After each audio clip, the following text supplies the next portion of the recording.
ಹಳೆಯ ಚಿನ್ನದ ಒಡವೆನ ಅಧಿಕ ಬೆಲೆಗೆ ಮಾರಬೇಕೆ? ಅಂದ್ರೆ ಆಟಿಕಾಗೆ ಕಾಲ್ ಮಾಡಿ 8880 ಅಟ್ಟಿಕಾ ಗೋಲ್ಡ್ ಕಂಪನಿ. ಇದು ಫೋಟೋಗಳು ನಾನಾ ಅರ್ಥಗಳನ್ನ ಕೊಡ್ತಾ ಇದೆ ಅಂತ. ಒಂದು ಅವ್ರನ್ನ ಅಪ್ಪಿಕೊಂಡಂತಹ ಕ್ಷಣ ಇಬ್ಬರು ಕೂಡ ಭಾವುಕರಾಗಿದ್ದಾರೆ. ಐ ಡೋಂಟ್ ನೋ ಅವ್ರ ಮನಸ್ಸಲ್ಲಿ ಏನು ಓಡ್ತಾ ಇತ್ತು ಅಂತ. ಬಟ್ ನಾವು ನೋಡಿದವ್ರಿಗೆ ಅನ್ಸುತ್ತೆ ಒಬ್ರು ಅಧಿಕಾರದಿಂದ ಹಿಂದೆ ಸರಿಯುವಾಗ ಆ ಕ್ಷಣ ಭಾವುಕತೆಯಿಂದ ಕೂಡಿರುತ್ತೆ ಅಂತ. ಯಾರೇ ಆಗ್ಲಿ ಇಷ್ಟು ವರ್ಷಗಳ ಕಾಲ ಅಧಿಕಾರದಲ್ಲಿದ್ದು ಆಚೆ ಬರೋದು ಅಂತ ಅಂದ್ರೆ ಅದು ಕಣ್ಣೀರನ್ನ ತರಿಸ್ಬಿಡುತ್ತೆ ಆ ಕ್ಷಣ ಅಂತ. ಮತ್ತೊಬ್ರು ಇಷ್ಟು ವರ್ಷಗಳ ಕಾದಿದ್ದೀನಿ, ನಾನು ಪಕ್ಷಕ್ಕಾಗಿ ದುಡ್ದಿದ್ದೀನಿ, ನಿಷ್ಠಾವಂತ ಕಾರ್ಯಕರ್ತನಾಗಿದ್ದೆ, ಪಕ್ಷ ಸಂಘಟನೆ ಮಾಡಿದ್ದೀನಿ, ಕೆಪಿಸಿಸಿ ಅಧ್ಯಕ್ಷನಾಗಿ ಪಕ್ಷವನ್ನ ಅಧಿಕಾರಕ್ಕೆ ತಂದಿದ್ದೀನಿ, ಆದ್ರೂ ಕೂಡ ಕನಸು ನನಸಾಗ್ತಾ ಇಲ್ವಾ ಅಂತ ಇಷ್ಟು ದಿನಗಳ ಕಾಯುವಿಕೆ ಇತ್ತಲ್ಲ, ಆ ಕಾಯುವಿಕೆಗೆ ಉತ್ತರ ಸಿಗ್ತಾ ಇರುವಂತಹ ದಿನ.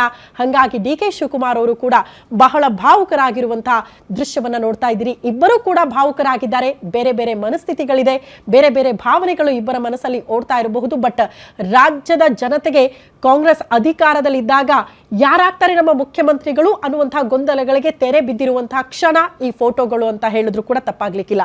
ಎನಿವೆ, ನಾನು ನಮ್ಮ ಹಿರಿಯ ಪತ್ರಕರ್ತರ ಹತ್ರ ಹೋಗ್ಬಿಡ್ತೀನಿ, ವಿಶ್ಲೇಷಣೆ ಮಾಡ್ಕೊಳ್ತೀನಿ. ಇಟ್ನಾಳ್ ಸರ್, ನೀವು ಈ ಫೋಟೋ ನೋಡಿದಾಗ ಆಸ್ ಅ ಪತ್ರಕರ್ತರು ನಿಮ್ಗೆ ಏನ್ ಅನಿಸ್ತಾ ಇದೆ ಅಂತ?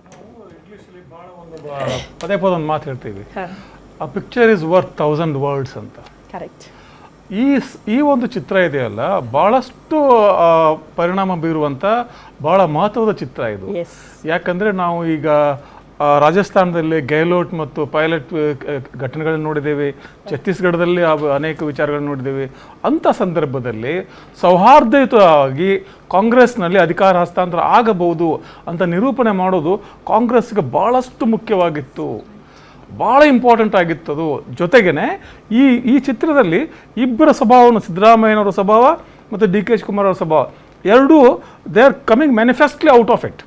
ಏನು ಅಂದರೆ, ಸಿದ್ದರಾಮಯ್ಯ ನಾನು ಕೊಟ್ಟ ಮಾತಿಗೆ ನಡ್ಕೊಳ್ತೇನೆ, ನಾನು ಕೊಟ್ಟ ಮಾತನ್ನ ಮೀರೋದಿಲ್ಲ ಅಂತ ಅವರು ನಿರೂಪಣೆ ಮಾಡಿದ್ರೆ, ಕೊಟ್ಟ ಮಾತಿನಂತೆ ನಡ್ಕೊಂಡಂತ ಹಿರಿಯರ ಬಗ್ಗೆ ಯಾವ ರೀತಿ ಗೌರವ ತೋರಿಸ್ಬೇಕು ಅಂತ ಡಿ ಕೆ ಶಿವಕುಮಾರ್ ಗೊತ್ತಿದೆ. ಸೊ ಹೀಗಾಗಿ ನಾನು ಪದೇ ಹೇಳ್ತಿದ್ದೆ, ಡಿ ಕೆ ಶಿವಕುಮಾರ್ ಮುಖ್ಯಮಂತ್ರಿ ಆಗೋದಾದ್ರೆ ಅದಕ್ಕೆ ಸಿದ್ದರಾಮಯ್ಯನವರ ಆಶೀರ್ವಾದ ಇದ್ದೇ ಇರಲೇಬೇಕಾಗ್ತದೆ, ಅದರ್ವೈಸ್ ಇಟ್ ಇಸ್ ಇಂಪಾಸಿಬಲ್ ಅಂತ. ಹಾಗೆ ಸಿದ್ದರಾಮಯ್ಯ ಮುಂದುವರಿಬೇಕಾದ್ರೆ ಡಿ ಕೆ ಶಿವಕುಮಾರ್ ಅವರ ಸಮ್ಮತಿ ಇರಲೇಬೇಕಾಗತ್ತೆ. ಆಯಿತು ಕೂಡ ಇಲ್ಲಿವರೆಗೂ 2023 ಮೇನಲ್ಲಿ ಆ ಸಮ್ಮತಿಯೊಂದಿಗೆ ಈ ಒಂದು ವ್ಯವಸ್ಥೆ ಏರ್ಪಾಟಾಗಿತ್ತು. ಡಿ ಕೆ ಶಿವಕುಮಾರ್ ಅವರ ಭಾವುಕತೆಯ ಬಗ್ಗೆ ಮಾತಾಡೋದಲ್ಲ ನಾವು. I don't know if you remember, 2023 ಮೇನಲ್ಲಿ ಚುನಾವಣೆಯ ಫಲಿತಾಂಶ ಹೊರಗಡೆ ಬಂದಾಗ ಡಿ ಕೆ ಶಿವಕುಮಾರ್ ಹತ್ತು ಬಿಟ್ರು, ಕ್ಯಾಮ್ರಾ ಮುಂದೆ ಹತ್ತು ಬಿಟ್ರು.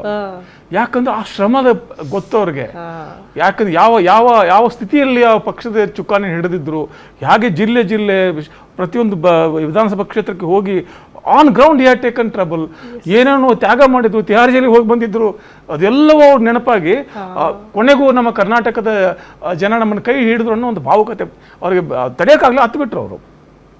ಹಾಗೆ ಆ ರೀತಿ ನಿಷ್ಠಾವಂತಿಕೆ ಮತ್ತು ಈ ಕೊಟ್ಟ ಮಾತಿನಂತೆ ನಡೆಯುವ ಈ ಒಂದು ನಡವಳಿಕೆ ಬಗ್ಗೆ ಸಿದ್ದರಾಮಯ್ಯ ರಾಮಣ್ಣಂತೆ ನಡ್ಕೊಂಡ್ಬಿಟ್ರೆ ಡಿ ಕೆ ಶಿವಕುಮಾರ್ ಭರತನಂತೆ ನಡ್ಕೊಳ್ತಾರೆ.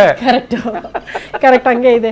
ರಾಜೇಂದ್ರ ಸರ್, ನೀವು ನೋಡಿದಂತೆ ಫೋಟೋಗಳು, ಈ ದೃಶ್ಯಗಳು ಮೋಸ್ಟ್ಲಿ ಪತ್ರಕರ್ತರಾಗಿ ಇವನ್ನೆಲ್ಲ ನೋಡೋದಕ್ಕೆ ಒಂಥರ ಇದಾಗುತ್ತೆ, ಅಂದ್ರೆ ಬೇರೆ ಬೇರೆ ರೀತಿಯ ಆಲೋಚನೆಗಳು ಬರ್ತೀವಿ ನಡೀತಾ ಇದ್ರ ಜೊತೆಗೇನೆ ಇಡೀ ಕರ್ನಾಟಕದಲ್ಲಿ ಇವತ್ತು ಸಿದ್ದರಾಮಯ್ಯ ಮತ್ತು ಡಿ ಕೆ ಶಿವಕುಮಾರ್ ಬೆಂಬಲಿಗರ ಮಧ್ಯೆ ಏನೊಂದು ಕದಡಿದ ಮನಸ್ಸುಗಳಿದ್ವಲ್ಲ, ಅದಕ್ಕೆ ಬಹಳ ದೊಡ್ಡ ಫುಲ್ ಸ್ಟಾಪ್ ಆಗುತ್ತೆ, ಬಹಳ ದೊಡ್ಡ ಸಾಂತ್ವನ ಇದು. ರಾಜೇಂದ್ರ ಸರ್, ಅಂದ್ರೆ ಈ ಪಾಲಿಟಿಕ್ಸ್ ಅಲ್ಲಿ ಇಂಥವೆಲ್ಲ ಇರುತ್ತೆ, ಪವರ್ ಶಿಫ್ಟ್ ಅಥವಾ ಚೇಂಜ್ ಆಫ್ ಬ್ಯಾಟನ್, ಅಧಿಕಾರ ಹಸ್ತಾಂತರ, ಇವೆಲ್ಲ ಸಹಜ. ಅದರಲ್ಲೂ ಕೂಡ ಕಾಂಗ್ರೆಸ್ ಪಕ್ಷದಲ್ಲಿ ಇದೇನು ಹೊಸದೇನು ಅಲ್ಲ. ನಾವು ಹಿಂದೆ ಕಾಂಗ್ರೆಸ್ ಪಕ್ಷದಲ್ಲಿ ಎಂತ ಬ್ರಹ್ಮಾನಂದ ರೆಡ್ಡಿ ಅಂತವರು, ವೆಂಗಳರಾವ್ ಅಂತವರು, ವಿಜಯ್ ಭಾಸ್ಕರ್ ರೆಡ್ಡಿ ಅಂತವರು, ವೀರೇಂದ್ರ ಪಾಟೀಲ್ರಂಥವರು, ಬಂಗಾರಪ್ಪ ಅಂತವರು, ಬೇಕಾದಷ್ಟಿದೆ. ಹಾಗೆ ಇದು ಸಹಜ. ಅಂದರೆ ಒಂದು ಇಲ್ಲಿ ಬಹಳ ಮುಖ್ಯವಾಗಿರ್ತಕ್ಕಂಥದ್ದು ಏನು ಅಂತ ಹೇಳಿದ್ರೆ, ಈ ರೀತಿಯಾದಂಥ ಒಂದು ಸೌಹಾರ್ದಯುತವಾದ ಒಂದು power shift it increases and energises the image of Congress party in Karnataka. This is very important. And also ಯಾಕೆ ಅಂತ ಹೇಳಿದ್ರೆ, ತಾವು ನೋಡಿರಬಹುದು, ಯಡಿಯೂರಪ್ಪನವರು ಸ್ಥಾನ ಬಿಡಬೇಕಾದ್ರೆ, ಸ್ಥಾನ ಬಿಡುವಂಥ ಒಂದು ಸಂದರ್ಭ ಬಂದಾಗ, ಅಂದರೆ ಬಸವರಾಜ ಬೊಮ್ಮಾಯಿ ಅವರಿಗೆ ಅಧಿಕಾರ ಹಸ್ತಾಂತರ ಆಗುತ್ತೆ ಅಂತಕ್ಕಂಥ ಒಂದು ಇದಾದಾಗ ಕಣ್ಣೀರು ಹಾಕ್ತಾರೆ. ಇದನ್ನು ಯಾಕೆ ಹೇಳ್ತಾ ಇದ್ದೆ, ಹೈಕಮಾಂಡ್ ಯಾವತ್ತೂ ಕೂಡ ಪಕ್ಷದಲ್ಲಿ ಒಂದು ವರಿಷ್ಠ ಮಂಡಳಿ ಅಂತಕ್ಕಂಥದ್ದು ಬಹಳ ಪವರ್ಫುಲ್ ಆಗಿರುತ್ತೆ. ಹಾಗಾಗಿ ಈ ರೀತಿಯಾದಂಥ ಒಂದು ಸೌಹಾರ್ದಯುತವಾದ, not by default, not by jealousy, not by ಒಂಥರ ಪವರ್ ಹಂಗ್ರಿಗೋಸ್ಕರ ನಾವೇನೋ ಅಧಿಕಾರ ಹಸ್ತಾಂತರ ಮಾಡ್ತಾ ಇದ್ದೀವಿ ಅಂತಕ್ಕಂಥದ್ದಲ್ಲ. It is a very congenial and ಏನೋ ಮಾಡೆಲ್ ಸೆಟ್ಟಿಂಗ್ ಮೆಸೇಜ್ ಅಂತಕ್ಕಂಥದ್ದು. ಹೀಗಾಗಿ ಶಿವಕುಮಾರ್ ಅವರು ಒಂದು ಹಂತದಲ್ಲಿ ನಾವು ಒಂದು ವರ್ಷದ ಹಿಂದೆ ಯಾವ ರೀತಿಯಾದಂತಹ ಒಂದು ಮಾತುಗಳು ಕೇಳಿ ಬಂತು ಮಾಧ್ಯಮಗಳಲ್ಲಿ ಅಂತ ಹೇಳಿದ್ರೆ, ರಾಜ್ಯದಲ್ಲಿ ಕರ್ನಾಟಕದಲ್ಲಿ ಡಿ ಕೆ ಶಿವಕುಮಾರ್ ಏಕನಾಥ ಶಿಂದೆ ಆಗ್ತಾರಾ? That was a big debate. ಈ ಚೇಂಬರ್ ಅಲ್ಲಿ, ಈ ಇದರಲ್ಲಿ ನಾವೆಲ್ಲ ಡಿಬೇಟ್ ಮಾಡಿದ್ದೀವಿ. ಹಾಗಾಗಿ ನಾವು ಇಲ್ಲಿ ಅಪ್ರಿಷಿಯೇಟ್ ಮಾಡಬೇಕಾಗಿರೋದು ಅವರ ಇಮ್ಮೆನ್ಸ್ ಪೇಷನ್ಸ್. ಯಾರ್ದು? ಡಿ ಕೆ ಶಿವಕುಮಾರ್ ಅವರ immense patience, that too in a party like Congress ಅಂತಕ್ಕಂಥ. ಕಾಂಗ್ರೆಸ್ ಪಕ್ಷದಲ್ಲಿ ಈ ಒಂದು ಲಾಂಗ್ ಟರ್ಮ್ಗೆ ಅವರು ವೆಯ್ಟ್ ಮಾಡಿದ್ರಿಂದ ಒಂದು ರೀತಿಯಲ್ಲಿ ಒಂದು ಸಾರ್ಥಕ ಅದು ಈಗ ರಿಫ್ಲೆಕ್ಟ್ ಆಗ್ತಕ್ಕಂಥದ್ದು. ಅಟ್ ದಿ ಸೇಮ್ ಟೈಮ್ ಕರ್ನಾಟಕದಲ್ಲಿ ಈ ಪಕ್ಷವನ್ನು ಒಂಥರ ಇಬ್ರು ನೊಗ ಹೊತ್ತಿ ಜೋಡೆತ್ತುಗಳು ಅಂತ ಏನು ಆಯಿತು ಕಟ್ಟಿದ್ದಾರೆ ಅವರು. ಇಲ್ಲದಿದ್ರೆ 136 ಸ್ಥಾನ ಬರಲಿಕ್ಕೆ ಸಾಧ್ಯ ಇಲ್ಲ. ಇದು ಇಲ್ಲಿಗೆ ನಿಲ್ಲಲ್ಲ, ಇನ್ನು ಮುಂದೆ ಇದೆಯಲ್ಲ. ಹಾಗಾದರೆ ಇದರ ಕಥೆ ಏನು? ಹಾಗಾದರೆ ಇವತ್ತು ಡಿ ಕೆ ಶಿವಕುಮಾರ್ ಅವರು ಮುಖ್ಯಮಂತ್ರಿ ಆಗ್ತಾರೆ, ಸಿದ್ದರಾಮಯ್ಯನವರು ಎಕ್ಸಿಟ್ ಆಗ್ತಾರೆ ಅಂತ ಹೇಳಿದ್ರೆ ಇದು ಇಲ್ಲಿ ನಿಲ್ಲುತ್ತಾ ಅಂತಕ್ಕಂಥದ್ದಲ್ಲ ಪ್ರಶ್ನೆ, ಆಶಯ ಅದಲ್ಲ ಕಾಂಗ್ರೆಸ್ ಪಕ್ಷದ್ದು. ಇನ್ನು ಮುಂದಿನ ದಿನಗಳಲ್ಲೂ ಕೂಡ ನೀವು ಈ ರೀತಿಯಾಗಿ ಕೂಡ ಸೌಹಾರ್ದಯುತವಾಗಿ ಪಕ್ಷವನ್ನು ಸಂಘಟನಾತ್ಮಕವಾಗಿ ಒಗ್ಗಟ್ಟಾಗಿ ಮುಂದಿನ ಚುನಾವಣೆಗಳನ್ನು ಎದುರಿಸಬೇಕು ಅಂತಕ್ಕಂಥ ಒಂದು ಸಂದೇಶ ಕೂಡ ಇದರಲ್ಲಿ ಇದೆ ಅನ್ನೋದು. ಒಟ್ಟಿನಲ್ಲಿ ಈ ರೀತಿಯಾದಂಥ ಒಂದು ಬೆಳವಣಿಗೆ ಇದೆಯಲ್ಲ, ಇದು we can say it is a very safe and controlled power shift from Siddaramaiah to D K Shivakumar ಅಂತ ಅನಿಸುತ್ತೆ. ಎಕ್ಸಾಕ್ಟ್ಲಿ, ಸಾರ್ಥಕ ಭಾವ ಡಿ ಕೆ ಶಿವಕುಮಾರ್ ಅವರಲ್ಲಿ. ಇಷ್ಟು ವರ್ಷಗಳ ಕಾಯುವಿಕೆ, ರಾಜೇಂದ್ರ ಸರ್ ಹೇಳ್ತಾ ಇದ್ದಂಗೆ ಪೇಷನ್ಸ್ ಲೆವೆಲ್, ನೆಕ್ಸ್ಟ್ ಲೆವೆಲಲ್ಲಿ ಕಾದಿದ್ರು ಅವರು ಅಂತ.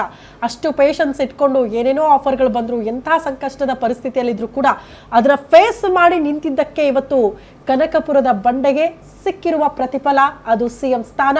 ಆ ಸಾರ್ಥಕ ಭಾವ ಇವತ್ತು ಸಿದ್ದರಾಮಯ್ಯನವ್ರನ್ನ ಭೇಟಿಯಾದಾಗ ಮೋಸ್ಟ್ಲಿ ಕಣ್ಣೀರು ತರಿಸಿದೆ ಅಂತ ಅನ್ಸುತ್ತೆ. ಸೊ ಇಬ್ಬರೂ ಕೂಡ ಅಪ್ಪಿಕೊಂಡಾಗ ಭಾವುಕರಾಗಿರುವಂತಹ ಕ್ಷಣ. ಬೇರೆ ಬೇರೆ ರೀತಿಯಲ್ಲಿ ವಿಶ್ಲೇಷಣೆಗಳು, ಬೇರೆ ರೀತಿಯಲ್ಲಿ ನೋಡೋದಕ್ಕಿಂತ ಎಲ್ಲರಿಗೂ ಅರ್ಥ ಆಗಿದ್ದು ಬಹಳ ಅಚ್ಚುಕಟ್ಟಾಗಿ ಅಧಿಕಾರದ ಹಸ್ತಾಂತರ ಕಾಂಗ್ರೆಸ್ ಪಾಳ್ಯದಲ್ಲಿ ಆಯಿತು. ಅದು ಇಡೀ ದೇಶಕ್ಕೆ, ಕಾಂಗ್ರೆಸ್ ಪಾರ್ಟಿಗೆ ಸಾಕ್ಷಿ ಆದರೂ ಕೂಡ, ಒಂದು ನಿದರ್ಶನ ಆದರೂ ಕೂಡ ತಪ್ಪೇನಿಲ್ಲ ಅನ್ನುವಂಥ ವಿಚಾರವನ್ನ ಎಕ್ಸ್ಪರ್ಟ್ಸ್ ಹೇಳ್ತಾ ಇರೋದು.